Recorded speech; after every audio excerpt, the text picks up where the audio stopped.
ഞാൻ പറഞ്ഞ ഫയൽസ് എല്ലാം റെഡിയല്ലേ? റെഡിയാണ് സാർ. മീറ്റിങ്ങിന് എല്ലാവരും എത്തിയോ? എത്തി സാർ. ഷാർപ്പ് 9:30 തന്നെ നമുക്ക് സ്റ്റാർട്ട് ചെയ്യാം. I hope every preparations are over. അറിയാലോ, this deal is very important to us.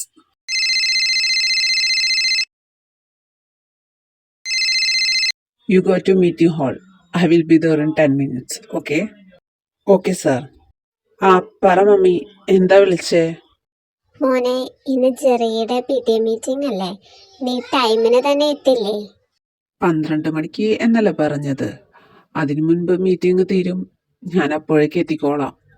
Okay മോനെ, നീ മറക്കരുതട്ടാ. Okay mummy. ഞാൻ ഫോൺ വെക്കുവാണേ. മീറ്റിംഗ് തുടങ്ങാൻ ടൈമായി. ഓക്കെ മോനെ.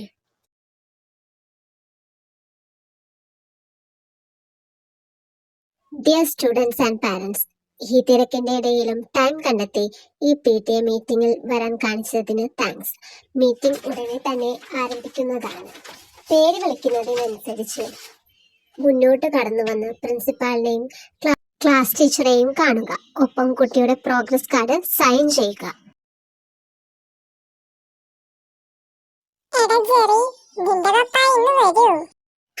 വരുന്ന പറഞ്ഞ് എല്ലാ PTA മീറ്റിംഗിലും നിന്റെ പപ്പ വരുമെന്ന് പറഞ്ഞിട്ട് ലാസ്റ്റ് വരാറില്ലല്ലോ, അതുകൊണ്ട് ചോദിച്ചതാ. ഇല്ലടാ, ഇപ്രാവശ്യം എന്തായാലും പപ്പ വരും. എന്നോട് പ്രോമിസ് ചെയ്തതാ. എടാ, ഇനി അടുത്ത റോൾ നമ്പർ നിന്റെ അല്ലേ? ടീച്ചർ ഇപ്പോ നിന്റെ നെയിം വിളിക്കും. നിന്റെ പപ്പ വന്നില്ലല്ലോ. ജെറി വിഷമത്തോടെ ചുറ്റും നോക്കി. വന്ന കുട്ടികളുടെ പാരൻസിൻ്റെ ഇടയിൽ അവൻ അവൻ്റെ പപ്പയെ തിരഞ്ഞു. പക്ഷേ എത്ര നോക്കിയിട്ടും അവന് അവൻ്റെ പപ്പയെ കാണാൻ സാധിച്ചില്ല. അവൻ്റെ കുഞ്ഞി കണ്ണുകൾ നിറയാൻ തുടങ്ങി. Jerry Michael Jimin. തൻ്റെ പേര് വിളിക്കുന്നത് കേട്ട ജെറി വിഷമത്തോടെ തലകുനിച്ച് പ്രിൻസിപ്പാളും ക്ലാസ് ടീച്ചറും ഇരിക്കുന്ന ഇടത്തേക്ക് നടക്കാൻ വേണ്ടി അവൻ എഴുന്നേറ്റു. എന്താ ജെറി, നിന്റെ പപ്പ വന്നില്ലേ? നിന്റെ ഗാർഡിയൻസ് ആരും വന്നില്ലേ? ഇല്ല എന്ന് ജെറി തലയാട്ടാൻ പോയപ്പോഴാണ് ക്ലാസിൻ്റെ വാതിലിലൂടെ ഒരാൾ ഓടിക്കിതച്ച് വരുന്നത് കണ്ടത്. വന്നിട്ടുണ്ടേ, ജെറിയുടെ കാര്യം വന്നിട്ടുണ്ടേ. പെട്ടെന്ന് കേട്ട ഒരു സ്വരം ജെറിയുടെ മുഖത്ത് ഒരു പുഞ്ചിരി തെളിയിച്ചു. ഇന്ന് തൻ്റെ പപ്പ കഴിഞ്ഞ ജെറി ഏറ്റവും കൂടുതൽ സ്നേഹിക്കുന്ന വ്യക്തി, ജെറിയുടെ തേമമ്മി. തേയ പെട്ടെന്ന് തന്നെ ജെറിയുടെ അടുത്തേക്ക് ഓടിച്ചെന്നു. സോറി മോനെ, പപ്പയ്ക്ക് ഇന്ന് മീറ്റിംഗ് കാരണം വരാൻ പറ്റിയില്ല. അതാ തേമമ്മി വന്നത്. സാരില്ല, തേമമ്മി എന്തായാലും കറക്റ്റ് സമയത്ത് തന്നെയാ വന്നത്. ജെറിയുടെ സന്തോഷം കണ്ട് തേയുടെ മുഖത്ത് ഒരു പുഞ്ചിരി വിടർന്നു. എന്താടാ ഇത്രയും വൈകിയത്? അത് മമ്മി, മീറ്റിംഗ് കഴിഞ്ഞപ്പോൾ ഒരുപാട് വൈകി. പിന്നെ ഇന്നത്തെ ഒരു ഇമ്പോർട്ടൻ്റ് ഡീൽ ആയതുകൊണ്ട് അതിൻ്റെ പ്രൊസീജിയേഴ്സ് കംപ്ലീറ്റ് ചെയ്തപ്പോൾ വൈകി, അതാ. എന്തായാലും നീ ജെറിയുടെ PTA മീറ്റിങ്ങിന് പോകാഞ്ഞത് കഷ്ടമായി പോയി. അയ്യോ മമ്മി, ഞാനതങ്ങ് വിട്ടുപോയി. അവൻ എന്തിയേ? മമ്മി പോയോ അവൻ്റെ സ്കൂളിൽ? അവൻ എപ്പോഴേ ഉറങ്ങി. സ്കൂളിൽ നിന്ന് വന്നപ്പോ അവൻ ഒത്തിരി സങ്കടപ്പെട്ട് എന്നോട് പറഞ്ഞു. പപ്പ വരുന്ന പറഞ്ഞ് കാത്തിരുന്നു. എന്നിട്ട് വരാതായപ്പോ സങ്കടമായിരുന്നു. പിന്നെ കറക്റ്റ് ടൈമിൽ തേയമോള് ചെന്നതുകൊണ്ട് പ്രശ്നമൊന്നും ഉണ്ടായില്ല. അവളെങ്ങനെ അവിടെ? ഞാൻ വിളിച്ചു പറഞ്ഞു. നിന്നെ ഞാനൊരു 12 മണിയായപ്പോ വിളിച്ചിരുന്നു. കിട്ടാഞ്ഞപ്പോ മനസ്സിലായി നീ ബിസിയാണെന്ന്. അതുകൊണ്ട് അവളെ വിളിച്ചു. ജിമിൻ ഒന്നും പറയാതെ അവിടെ നിന്നും പോയി. അവൻ നേരെ പോയത് ജെറിയുടെ റൂമിലേക്കാണ്. ജിമിൻ പതുക്കെ ശബ്ദമുണ്ടാക്കാതെ റൂമിൻ്റെ ഉള്ളിൽ കടന്നു. ഉറങ്ങിക്കിടക്കുന്ന തൻ്റെ മകൻ്റെ അരികിൽ അവനിരുന്നു. ജെറിയുടെ തലമുടിയിൽ തലോടി. ജെറിക്ക് ഒരച്ഛൻ്റെ സ്നേഹം കൊടുത്തു വളർത്താൻ തനിക്ക് സാധിക്കാതെ പോയതിൽ ജിമിൻ ഒത്തിരി വിഷമിച്ചിരുന്നു. അവിചാരിതമായി തൻ്റെ ജീവിതത്തിൽ നടന്ന സംഭവങ്ങൾ കാരണം താനല്ലാതെ മാറി.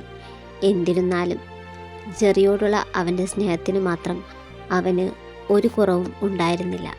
എങ്കിലും അത് പ്രകടിപ്പിക്കാൻ സാധിക്കാത്തതിൽ അവന് വളരെ വിഷമമുണ്ടായിരുന്നു. സോറി മോനെ, പപ്പയ്ക്ക് ടൈമിൽ എത്താൻ പറ്റിയില്ല. എനിക്കറിയാം മോൻ എന്തുമാത്രം സങ്കടപ്പെട്ടിട്ടുണ്ടെന്ന്. ഒരു നിമിഷം ജിമിൻ തൻ്റെ അവസ്ഥയെപ്പറ്റി ഓർത്തിരുന്നു പോയി.